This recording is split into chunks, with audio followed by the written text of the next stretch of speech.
Welcome back guys. तो क्या हालचाल है तुम लोगों के? खत्म हो गया मैच। हार गई इंडिया। तो रो क्यों रहा तू? तो हार गई। कोई बात नहीं, सह लेंगे थोड़ा। सो गाइस, उदास मत होइए क्योंकि मैं करने वाला हूँ इस वीडियो में कुछ नया। मैंने अपने चैनल को ग्रो करने की कई ट्रिक्स सोची और मेरे हाथ लगी एक Ninja technique, videos, explanation videos. आज मैं आपके लिए लेके आया हूँ डीमन स्लेयर सीजन 2 एपिसोड 1 की रिव्यू और एक्सप्लेनेशन वीडियो। और अगर आप लोग चाहते हो कि मैं आगे डीमन स्लेयर की सीरीज को कंटिन्यू रखूं तो प्लीज वो लाइक बटन है वो दबा देना। और अगर आप चैनल पर नए हो तो चैनल को सब्सक्राइब करना मत भूलना। We are very close to 250 sub, तो जल्दी कर दो यार। बहुत हो गई बकवास, अब शुरू करते हैं सीधा वीडियो। लेकिन उससे पहले एक इंट्रो।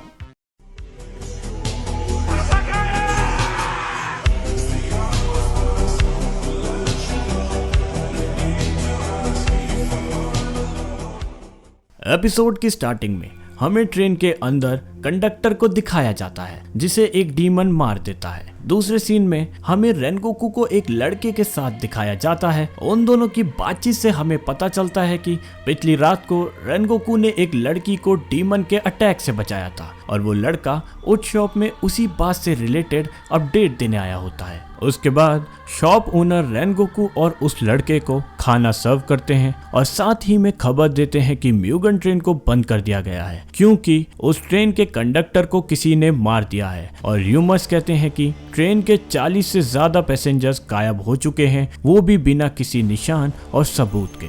उसके बाद वो लड़का रेनगोकू को कहता है कि उन्हें म्यूगन ट्रेन की लोकेशन का पता चल गया है। उसे परमानेंटली बंद करने से पहले ट्रेन शेड में रखी जा रही है। उसके बाद रेनगोकू उस ट्रेन को इन्वेस्टिगेट करने के लिए निकल जाता है। अगले सीन में रेनगोकू को रास्ते में एक बुढ़ी औरत और उसकी ग्रैंड डॉटर फूकू बेंटोस बेचते हुए दिखती है। तभी रेनगोकू उनसे डायरेक्टली डीमन के बारे में पूछता है, लेकिन ये सुनकर फूकू काफी घबरा जाती है और कहती है कि डीमन जैसी कोई चीज नहीं होती। उसके बाद फूकू की ग्रैंड मदर फूकू को समझाती है कि ये बुरे इंसान नहीं है। तभी रेनगोकू को पता चलता है कि स्लैशर के अटैक के बाद वो लोग काफी खराब हालत में जी रहे हैं और इसी वजह से वो लोग बेंटोस बेच रहे हैं। और फूकू की ग्रैंड मदर उसे देर रात तक यहाँ बैठने को मना करती है ताकि उस पे कोई डीमन अटैक ना कर दे, बट फूकू मना कर देती है और कहती है कि वो डीमन पर बिलीव ही नहीं करती। उसके बाद रेनगोकू वहां से चलने लगता है,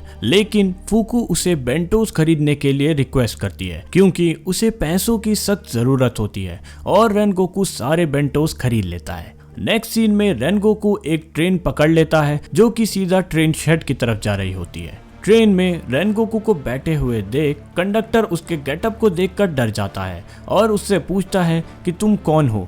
तब रेनगोकू बोलता है कि वो बेंटोस बेचने वाला है और वो इसे लेकर सीधा म्यूगन ट्रेन की तरफ जा रहा है। ये सुनकर कंडक्टर रेनगोकू को कहता है कि म्यूगन ट्रेन अब शेड में नहीं है, उसे आज सुबह ही मेंटेनेंस फैसिलिटी में ले जाया गया है। तभी कंडक्टर बाहर एक बिल्डिंग को देखते हुए कहता है कि वहीं पर म्यूगन ट्रेन खड़ी है। यह सुनने के बाद रेनगोकू ट्रेन से कूद जाता है और म्यूगन ट्रेन की तरफ चला जाता है।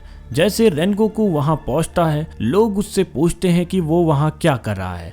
तब रेनगोकू बताता है कि वो वहां बेंटोस बेचने आया है। सब लोग बेंटोस खा ही रहे होते हैं कि तभी रेनगोकू को एक लड़के की चिल्लाने की आवाज आती है और वो उस आवाज का पीछा करता है। रेनगोकू को समझ आ जाता है कि वहां पर एक डीमन ने हमला किया है। जैसे ही रेनगोकू डीमन को फेस करता है, उसे पता चलता है कि वो डीमन अपनी पावर्स को लेके बहुत ही ज्यादा घमंडी है। रेनगोकू डीमन पे अटैक करने की बहुत कोशिश करता है, बट वो डीमन उस लड़के को शील्ड बनाकर खड़ा रखता है और रेनगोकू के हर अटैक से बच जाता है। डीमन रेनगोकू को बताता है कि पिछली रात उसने एक लड़की पे अटैक किया था और उसे बुरी तरह इंजर्ड कर दिया था और ये वही लड़की थी जिसकी रेनगोकू ने बाद में मदद की थी। रेनगोकू समझ जाता है कि डीमन लड़की को इंजर्ड करने के बाद डीमन अपनी मर्जी से वहां से चला जाता है, ना कि रेनगोकू की प्रेजेंस से। रेनगोकू डीमन से कहता है कि वो तो रेनगोकू की प्रेजेंस को तक ऑब्जर्व नहीं कर सका और वो लड़की अभी भी जिंदा है। ये सुनते ही डीमन को बहुत गुस्सा आ जाता है और वो बेंटोस बेचने वाली बुढ़ी औरत और उसकी ग्रैंडडॉटर को मारने की धमकी देता है। वो डीमन उस लड़के को मारने ही वाला होता है कि तभी रेनगोकू उस डीमन के दोनों हाथों को काट देता है और उस लड़के को बचा लेता है। डीमन वहां से बेंटोस बेचने वालों को मारने के लिए निकल जाता है और दूसरी ओर ट्रेन शेड के बाकी वर्कर्स उस घायल लड़के की ट्रीटमेंट में लग जाते हैं। डीमन की स्पीड इतनी तेज होती है कि वो कुछ ही समय में बेंटोस शॉप तक पहुंच जाता है। तभी रेनगोकू अपनी टोटल कंसंट्रेशन का यूज करता है और बेंटोस शॉप के लिए निकल जाता है। डीमन जब बेंटोस शॉप पर पहुंचता है तब उसे वहां फूकू दिखती है और उसे वो मारने ही वाला होता है कि तभी फूकू की ग्रैंडमदर वहां आ जाती है और उसे बचा लेती है। बट स्लैशर फूकू को रेलवे ट्रैक पे ले जाकर मारने ही वाला होता है कि तभी सही टाइम पे रेनगोकू हीरो वाली एंट्री मारकर वहां आ जाता है और फूकू को बचा लेता है। रेनगोकू स्लैशर पे हमला करता है जिससे स्लैशर का पैर कट जाता है, बट समहाउ वो ग्रैंडमदर पे अटैक करने की कोशिश करता है। बट फिर से रेनगोकू वहां आ जाता है और स्लैशर की गर्दन को उड़ाते हुए कहता है कि अब तुम बहुत स्लो हो गए हो।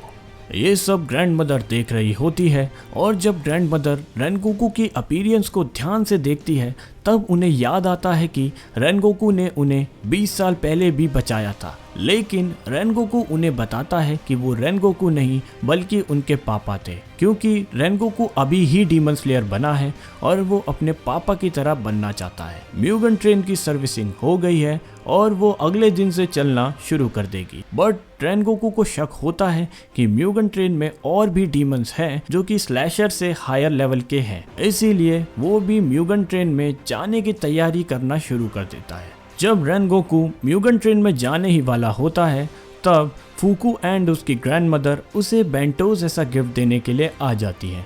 बट रेनगोकू उन गिफ्ट्स को खरीद लेता है और ट्रेन में चला जाता है। इन द एंड हमें तांजीरो, जेनुसु एंड इनासुके को दिखाया जाता है जो कि रेनगोकू को आगे के सफर में ज्वाइन करने के लिए आए होते हैं और ये वही सीन है जहाँ से म्यूगन ट्रेन मूवी की स्टार्टिंग हुई थी। तो ये पार्ट यहीं खत्म होता है। सो गाइस, आई होप आपको ये वीडियो पसंद आई होगी और अगर आप चाहते हो कि मैं एनीमे वीडियोस के साथ साथ एक्सप्लेनेशन वीडियोस भी बनाऊं तो प्लीज इस चैनल को सब्सक्राइब कर देना। मैं मिलता हूं आपसे अगली वीडियो में जो कि होने वाली है डीमन स्लेयर सीजन 2 एपिसोड 2 की एक्सप्लेनेशन वीडियो। तब तक के लिए गुड बाय।